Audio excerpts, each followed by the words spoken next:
निबंध भाषा और आधुनिकता प्रोफेसर जी सुंदर रेड्डी द्वारा रचित है। इस निबंध में लेखक ने भाषा में बदलाव और उसकी नवीनता पर अपने विचार प्रस्तुत किए हैं। यही है इसका।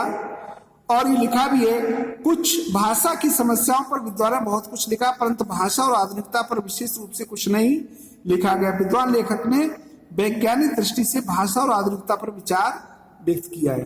तो आपका यहाँ से रमणीयता और नित्य नूतनता अन्योन्याश्रित है। रमणीयता के अभाव में कोई भी चीज मान नहीं होती। नित्य नूतनता किसी भी सर्जक की मौलिक उपलब्धि की प्रमाणिकता सूचित करती है और उसकी अनुपस्थिति में कोई भी चीज वस्तुतः जनता व समाज द्वारा स्वीकार नहीं होती है। यहाँ तक इसकी आपको व्याख्या करनी है। व्याख्या किस प्रकार से करेंगे आप इसको देख लीजिए। इसमें लेखक प्रोफेसर जी सुंदर रेड्डी कहते हैं कि भाषा की नवीनता ही उसकी सुंदरता और रमणीयता की द्योतक है। जो वस्तु रमणीय होगी वह नवीन भी होगी और जो नवीन होगी उसमें रमणीयता भी होगी। इस प्रकार नवीनता और रमणीयता एक दूसरे पर आश्रित हैं अथवा एक ही सिक्के के दो पहलू हैं। बिना रमणीयता के कोई भी वस्तु महत्वपूर्ण नहीं हो सकती, उसको मौलिकता की मान्यता भी नहीं मिल सकती। इसी प्रकार किसी भी कलाकार की रचना में व्याप्त नवीनता और उसकी मौलिकता का सबसे बड़ा प्रमाण है। इस नवीनता को होने पर ही समाज उस रचना के प्रति आकर्षित होगा।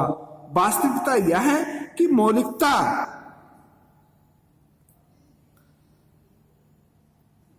या मौलिक साहित्यकार और कलाकार की रचना में कुछ ना कुछ नवीनता अवश्य होती है। यदि कोई कलाकार या साहित्यकार अपनी रचना को नवीन या मौलिक दृष्टि से नहीं दे सकता तो उसकी रचना को सामाजिक स्वीकृति नहीं मिल सकती है।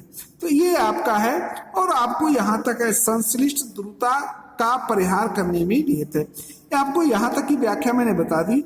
बाकी यही है कि सड़ी गली मान्यताओं से जकड़ा हुआ समाज जैसे आगे नहीं बढ़ पाता, वैसी पुरानी रीतियों और शैलियों की परंपरागत लीक पर चलने वाली भाषा भी जन चेतना की गति देने में प्राय असमर्थ रहती। तो बहुत सारी चीजें समाज के साथ हमने अपने को बदल लिया। हम पुरानी रूढ़िवादिता, पुराने विचारों के स्थान पर नवीन विचारों को लेकर बढ़े चलेंगे, तभी हम आगे बढ़ सकते हैं। भाषा समूची युग चेतना की अभिव्यक्ति का एक सशक्त माध्यम है।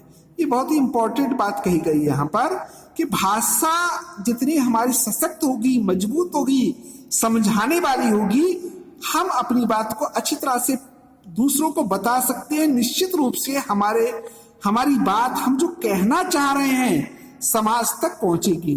तो इसलिए भाषा एक ऐसी होनी चाहिए जो समूचे युग को प्रभावित कर सके।